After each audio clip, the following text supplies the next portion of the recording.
Good afternoon mga bro. Yan, dito naman tayo sa ating mga pinagkakalipangan. Ngayon, ang gagawin natin ay ito, makapagkuha tayo ng insulation. Lalagyan natin ng insulation itong dalawang timba na to at bubutasan para sa ating isang bucket ng hydroponics. Isa lang muna. Bucket lang muna lalagyan natin, pero dalawa siguro na natin bubutasan. Kasi maluwag itong isa yun. Kaya isa lang ang gagawin pala natin. Isa pala, hahanapan pa natin ng takip na kasukat sa kanya.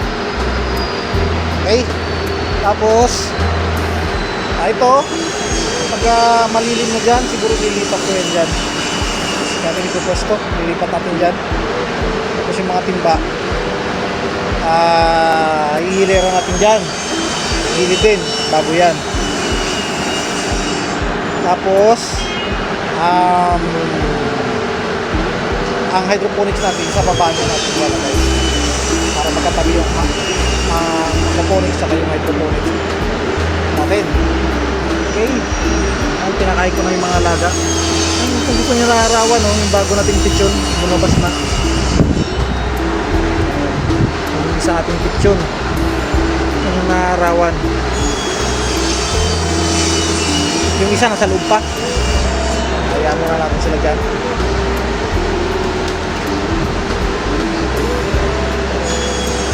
Yung isa pa nito walang naglilim-lim ha. Ayan mga bro, balik ako mamaya pagka nabutasan ko na rin isa, tapos tsaka natin lalagyan ng tape. Okay,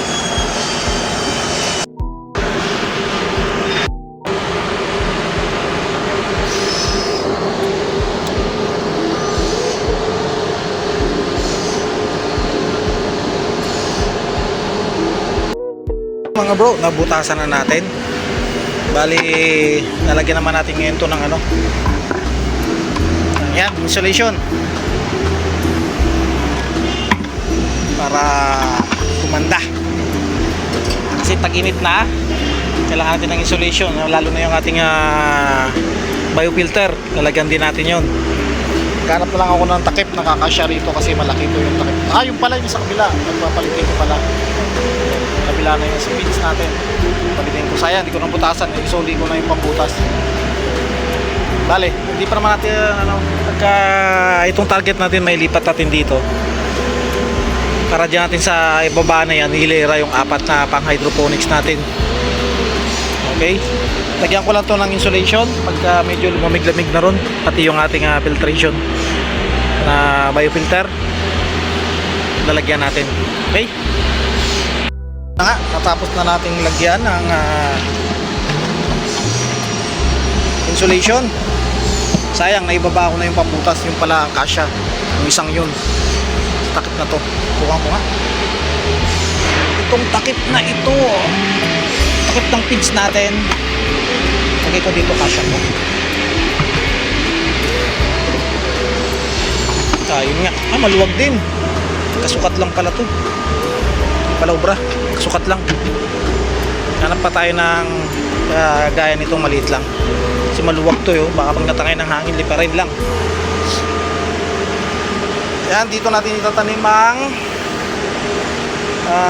sibuyas natin. Ito lilipat na natin yan. Tapos ang ating filter dyan sa baba, lalisin na natin at ilalagay natin yung air pump kagaya nito. Merong air pump. Yan, silipin natin yung ating pinunla, baka pwede na. Pinunla natin sitaw, dalawa rito siguro kukuhanin natin. Ayun, tumutubo na. Dalawa rito kukuhanin natin, lalagay natin sa hydroponics. Doon natin kakapit.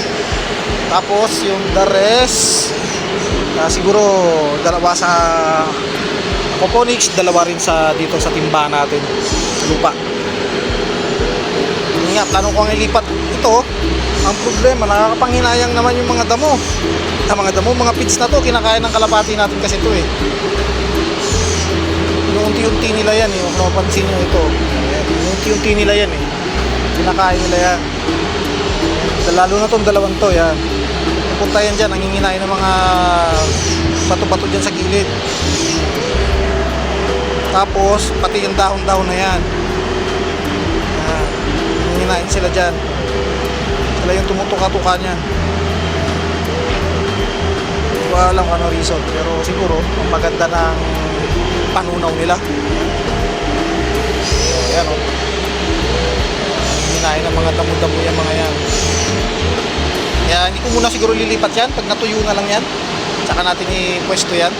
Pansamantala, doon muna sa katabi lang din ng isa. Ilalagay natin yung ating isang hydroponics.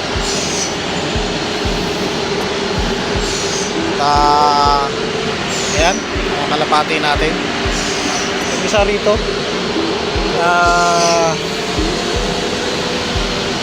Gusto na lumabas. Isa dyan.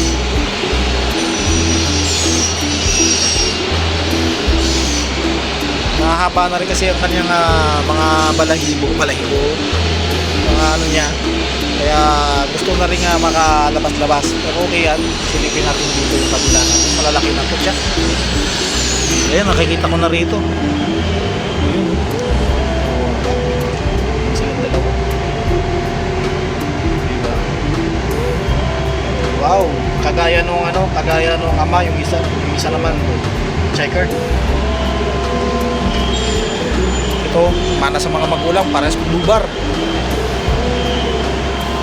Yun, may nagliliblim to rin doon. Yan namang iba, sa taas.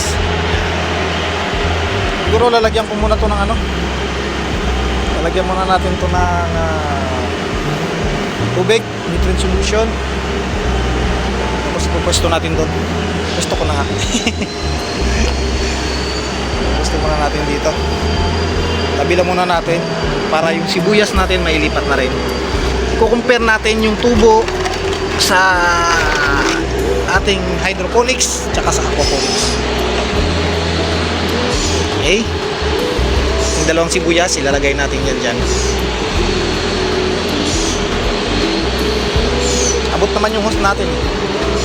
Ito. Yan, abot yan dyan. Kaya ayos na ayos yan. Ang ano ko lang dito, pag nilagay ko dyan, kailangan may takip yung ating sitaw. Hanggat hindi pa malaki, nilagay natin ng takip. Kasi pag hindi natin nilagay yun, sigurado ubusin ng kalapati natin yan.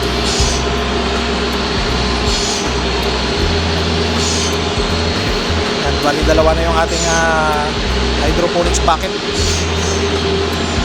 Water culture. Ganda na yung tubo ng ating yan kakadahon na rin sa mga kabila. Yan, maraming puno yan. Iwan-walayin natin yan. Pasda natin. Makikita. Diba? Linaw ng tubig. Malaki na sila. Lalo na yung yan yung isa na yun. Lumaki na ang ating Japanese koi. Pero pagka nagkapera tayo, dagdagan natin ng mga dalawa pa. Tapos, itong ating taniman dito, pwede tayo maglagay dito actually ng gapi. Gapi lang pwede tayo maglagay ng gapi dyan. Pero obserbahan ko muna kung di init ang tubig. Kasi pag uminit, mamamatay lang. At the same time, kailangan lagyan natin ng screen yung doon gawi para hindi malaglag ang gapi natin dyan kabila. Untiin lang natin yan. Ganap muna ako ng screen na hindi makalusot yung gapi. Tsaka natin pag bumili tayo ng feeds, sabay na natin bili ng gapi tsaka additional na additional na Japanese koi.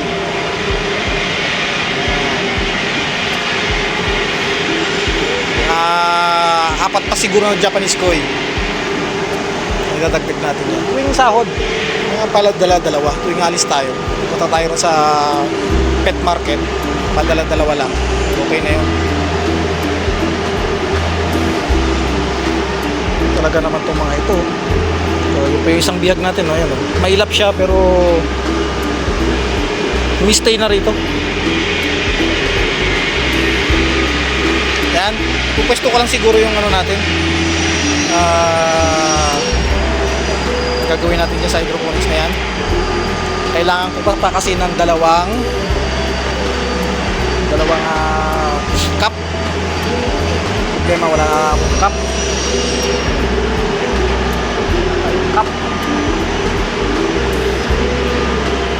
Paglalagyan, yun lang ang problema pala natin. Wala tayong cup na ilalagay dyan. Naghahanap muna ako ng cup kasi yung sa sibuyas, yung dalawa ron, ililipat na lang natin dito. Palagi ko yung dulo na yan, yung dalawang dulo na yan, nalagay natin dito, pwede yun. Pero yung para sa ating sitaw, yun ang problema. Mas mainam kasi may lipat ko na yung sitaw eh, kapag maliit pa eh.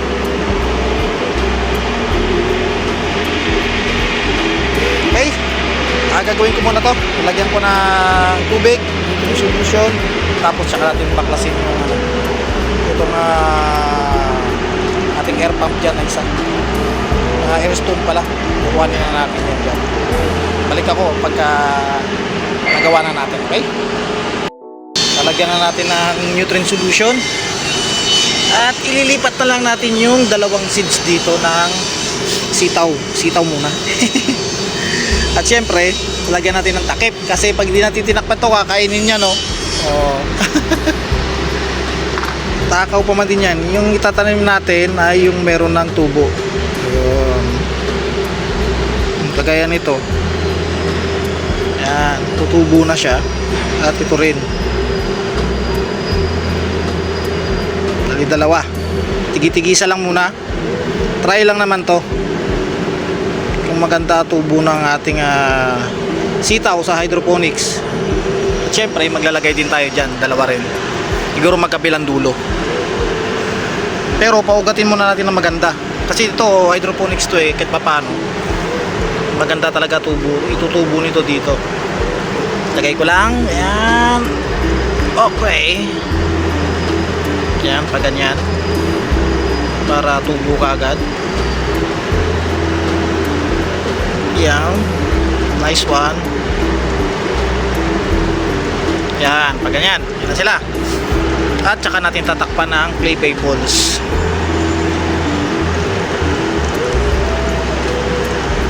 Itong clay balls magaang lang to, kaya ayos na ayos dyan.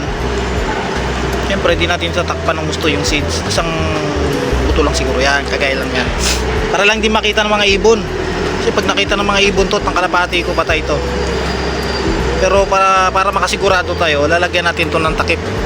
Ito siguro tatakip ko. Yan.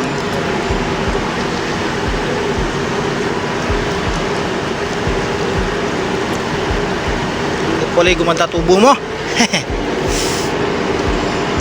Yan. Yan, okay na yan. Okay na yan, ganyang karami. Ganyang karaming clay balls. Yan, okay na yan, ganyan. Tapos itong dalawang side, kukuha ako rito at ilalagay natin dito. Dalawa. Tapos yung susobra, ibabalik natin dyan.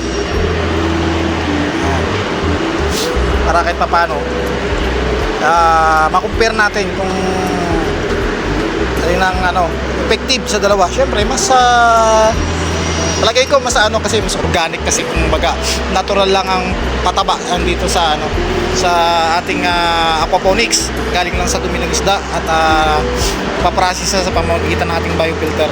Pero sa hydroponics din naman, meron din namang tinatawag na organic. Kagaya nito, pro-organic. Organic nutrients, diba? Organic din siya. Hindi ko alam kung paano ito ginawa. Galing siguro to sa mga yung ingredients siya siguro baka galing sa liquid ng ng bulate, yung dumi ng bulate. Isa 'yun. O kagaya ng seaweeds, mga organic 'yun. Baka, hindi ko sure kung anong ingredients nito kasi ang liit lang nakasulat eh. Hindi ko mabasa. Pero ayan, search nyo na lang. Ayan, Terra Aquatica. Yan ang ginagamit natin. Meron dyan pang hydroponics din na na solution, hindi siya organic. Pero itong dalawang to, ito yung pampadahon at ito naman yung pampabulaklak. Ayan. Yung dalawa na yan. Pero ito muna ginamit natin yan. Yung isang to. Nakita ko lang yung isa. Alright. Yan ang ating gagamitin na nutrient solution para dito sa ating hydroponics. Nalito na. O ngayon, ang gagawin naman natin, ito, babaklasin natin yan. Pag-iwahiwalay na rin natin. Yung siguro, tatlong puno, bawat butas. Tapos yung sobra, ibabalik natin dyan. Okay? Balik ako after. Mga brother, tapos na tayo. Kaya lang malulungkot na ako. Mga brother, tapos na tayo sa ating hydroponics na ginawa. Hanggang dito na lang. Ingat-ingat na lang lahat. At God bless us all. Bye-bye!